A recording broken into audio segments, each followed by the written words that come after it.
ఇక్కడ అమ్మా సుందర ఇక్కడ ఫస్ట్ చేయాల్సిన పని ఇది.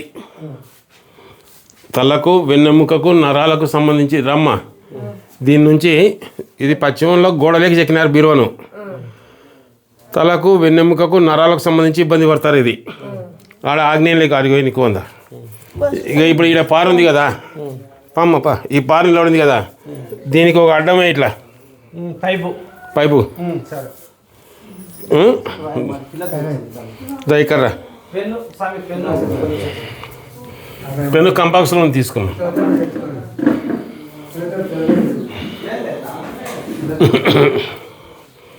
ఇక రమ్మా. ఇక ఈ గూడు కూడా ఆటి వరకు బురుసు మొత్తం కిందికి కాదండి. ఈడ కింద గూడు ఉంది కదా, ఈ గూడు ఆ గూడు వరకు ఆ గూడు ఆ కింది గూడు ఒక్కటి బురుసన్నా. ఇది ఇప్పుడు ఈ గూడు ఎంత ఉందో ఇంత బురుసు ఇట్లా ఇది దీన్ని. ఎందుకంటే అది ఆగ్నేయం పెరిగినట్టు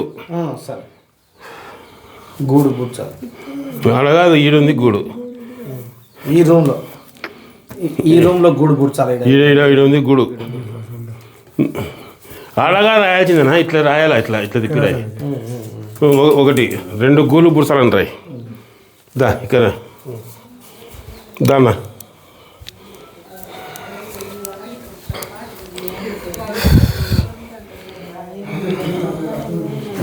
దానా ఇక్కడ సుందర ఇక్కడ.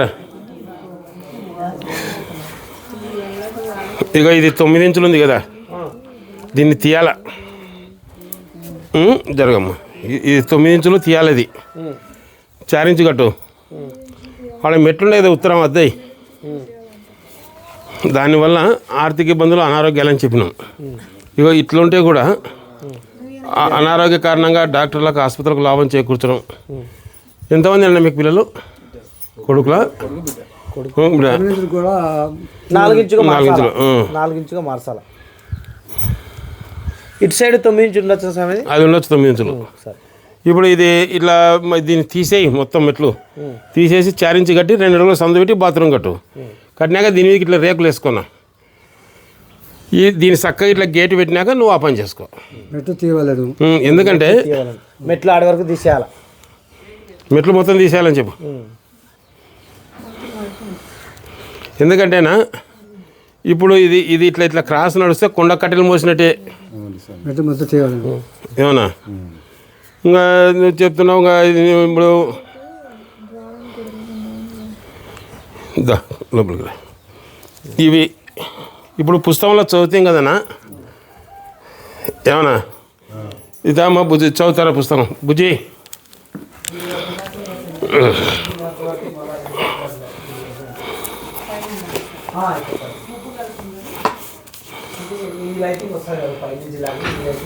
తూర్పు దిక్కునకు అధిపతి ఇంద్రుడు, ఈయన సుఖపురుషుడు. ఏమన్నా గిల్లవునా ఇక రమ్మ. తూర్పు దిక్కునకు అధిపతి ఇంద్రుడు, ఈయన సుఖపురుషుడు, భోగి విలాస జీవితం గడిపేవాడు, తనకున్నది 100% అనుభవించేవాడు. అందుకే తూర్పు స్థానం శాస్త్రబద్ధంగా లేని ఇంటిలో వారి ఆస్తిని సొమ్మును పూర్తిగా అనుభవించలేరు. పశ్చిమం కన్నా తూర్పున కాళేశ్వరం తక్కువ ఉండడమో, అసలు లేకపోవడమో, ఈశాన్యం తగ్గి ఆగ్నేయం పెరగడమో, తూర్పు హద్దుపై కట్టాలు నించడమో, తూర్పు కన్నా పశ్చిమం పల్లంగా అవడాన్ని తూర్పు భ్రష్టు పట్టడం అంటారు. మనకి ఇక్కడ ఆగ్నేయ నడకలు ఉన్నాయి. తూర్పు భ్రష్టు పట్టిన గృహాల్లోని వారి ఆస్తులు విక్రయం జరగడం, దుర్వ్యసనాలు చెడు ప్రవర్తన నిమిత్తం ఖర్చు చేయడం, అనారోగ్య కారణంగా డాక్టర్లకు ఆసుపత్రులకు లాభం చేకూర్చడం. ఆస్తి ఆడాల్సిందే, ఒక ఆడపిల్లకు నువ్వు సాయం చేయాల్సిందే. ఏమన్నా లేదా అనారోగ్య కారణంగా డాక్టర్లకు ఆసుపత్రులకు లాభం చేకూర్చాలి. ఓసారి ఇట్లాంటిలో తిన్నిక తానిక తీసుకుంటాయి రివర్స్లా. కొందరు కొన్ని ఇట్లా ఇది జరుగుతుందన్న. దీంట్లో నేను చదివిన దాంట్లో కొన్ని జరిగినా లేదా ఏమన్నా? ఇప్పుడు నేను చెప్పినా కదా, ఇప్పుడు వాయువం మూతపడిన పల్లంగా ఉన్న కుటుంబ సభ్యులు శత్రువులే కొట్లాడుతురు. గృహానికి గృహావరణలో వాయువం పల్లంగా ఉండిన గృహ యజమానికి తన పుత్రులే శత్రువులే ప్రవర్తించరు. ఇట్లాంటివి జరుగుతుంటాయి ఇవి.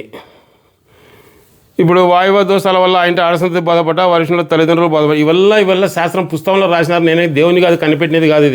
ఇది శాస్త్రం. ఏమో ఇట్లా జరిగినా లేదా? ఇప్పుడు అనారోగ్య కారణంగా బలంగా తీసుకుంటుంది ఇది. ఇది చేయి, అనారోగ్యం అనేది ఉండదు. సర్లే సార్. ఏదో నీ అదృష్టం బాగుంది, ఉత్తరం అద్దు చేస్తే ఆర్థిక ఇబ్బందులు అనారోగ్యాలు ఆకస్మిక మరణం రాసినాడు. కానీ ఏదో పూర్వజనంలో పుణ్యం చేసినారు మీరు. పూర్వజనంలో పుణ్యం చేసి ఏమి ఇబ్బంది కలిగించలేదన్నా. ఇట్లా ఎవరైతే ఇట్లా మెట్లు ఆనిస్తారో వాళ్ళ ఇంట్లో ప్రతి ఇంట్లో ఏదో ఇబ్బంది జరుగుతూనే ఉంటుందన్నా. అదేవిధంగా ఆగ్నేయం కూడా హద్దు కాకూడదులే సార్. ఉత్తరం సరిహద్దు గోడ మీద ఎటువంటి కట్టడం ఉన్నా ఆర్థిక ఇబ్బందులు అనారోగ్యాలు ఆకస్మిక మరణం రాసినాడు. అంటే మీ అదృష్టం దేవుని దయతో మీరు ఏదో పూర్వజనంలో పుణ్యం చేసినారు. ఇంత ఎవరికి చెడు చేసలేవు, నువ్వు సంతోషించాటికి. ఉంటానా ఏమ్మా? నేను చెప్పినట్టు అన్నీ జరిగినాయా లేదా చెల్లి? నేను ఒకరికి చేయలే. అదే చెడుపు చేయనందుకే ఇంత బతికి బట్ట కట్టినావు. ఈ పైపు ఖచ్చితంగా ఏరిడా. సర్లే సార్. ఉంటానా?